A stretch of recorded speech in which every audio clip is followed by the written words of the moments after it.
What's going on, everybody? This is John Reed coming back at you. I know we're getting ready to enter the Christmas season, and as we're putting a wrap on everything here, it's a beautiful Friday here in the nation's capital. But I want to talk about three individuals from the Windy City of Chicago. One Chief Keef, one Derrick Rose, and of course the quote-unquote Pied Piper of R&B, R. Kelly. And the reason I'm bringing this up, just some things I've been reading, but not so much on their own actions, but the actions of others, and how we it's almost a microcosm of how we allow entertainers to dictate our livelihood, and while we would not hold them accountable for their actions. First, I'll start off with this guy, Chief Keef, Chef Keef, Master Chef Keef. I don't know this guy's name.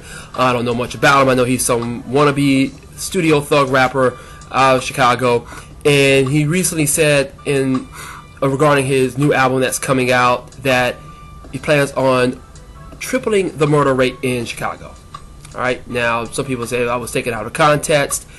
Yeah, right. You see, here's the problem. When you're in a city that you have seen young, innocent men and women, boys and girls have their lives taken away, and you have these kind of people promoting that kind of violence, inciting that type of mindset. The question is this: why are studio executives so quick to allow this person to produce such filth, produce such language that will create such a fervor among the people? It just scares me, because even though, yes, I grew up listening to hip hop and always been a fan of it as such, but it comes a point at a time where enough has been enough, and it sickens me to hear that this kind of voice is trying to be the representation of a generation that is truly lost. We have really got to, as a nation, pray and uplift and tell these kids right from wrong. Otherwise, they're going to allow guys like one Mr. Chef Keef, or whatever his name is, to represent them. Number two, and I want to go ahead and take this to the basketball portion of it. One, Derrick Rose, who has always been defended by critics, fans, worshipers, and the like.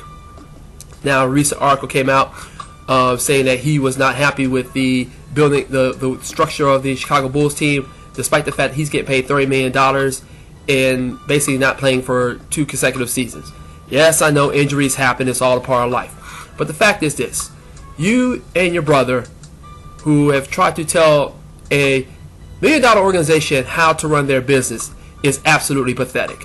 And the fact is, this man, Derrick Rose, is a liar, a cheat, and a fraud. Yes, this man did have somebody take his SATs from him, and the first chance he got to get away from Memphis, he left. And that school, despite having the best season ever, no longer is in the record books. So this man, who I've always referred to it as a mental midget, has proven me right. So all of you Derrick Rose worshipers who you want to root for a cheat, a fraud, a liar, just because he can dunk a basketball, be my guest. Be my guest. You continue to wear the shoes, wear the jerseys, play with video game, that's your problem. Last one, and I know a lot of my subscribers and friends have been telling me about, oh, we gotta say something about the R. Kelly thing, about the recent revelations about his activity. I knew about this since 1994 when I was a senior in high school. This is no surprise, no different. My thing is this: to all you worshipers of entertainers out there, whether it be secular or gospel, how much longer will you allow these people to never be held accountable for their actions? How much longer will you continue to support them and allow them to tell you how to dictate your relationships with people, children, spouses, authority, and others? How much longer will you allow that? Your views on relationships to be skewered by these entertainers. So my message is to you to wake up. Stop allowing these people to not be held accountable for their voices. Make a voice of your own. Speak up. Tell them you will no longer stand for it. I'm done.